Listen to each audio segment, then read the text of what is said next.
Legend Women Kingdom, Magic Lake Creator. English Learning Story Intermediate Level. Once upon a time, in a magical kingdom, there existed a tribe of warrior women known as the Aquaflora. Renowned for their bravery and strength, they protected their enchanted forest and the sacred waters that flowed through it. One day, a great drought struck the land, causing the rivers to shrink and the lakes to dry up. The Aquaflora warriors decided to embark on a quest to restore the life-giving waters to their realm. They believed that if they united their strength and spirit, they could summon the great spirit of water to cleanse the land.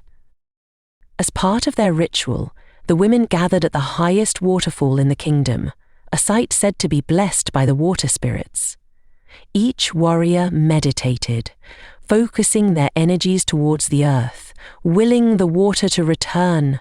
With powerful incantations and chants, they concentrated their unique essences, combining their strength into one. To their astonishment, as they continued their invocation, a great surge of water began to rise from the ground.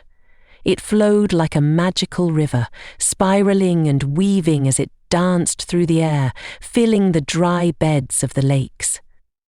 The waters expanded until they formed a vast, shimmering lake, nourishing the land once more.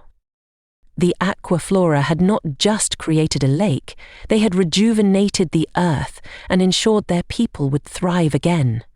The lake became a sacred place, a symbol of their unity and strength, where future generations would come to draw inspiration and honor the spirit of water.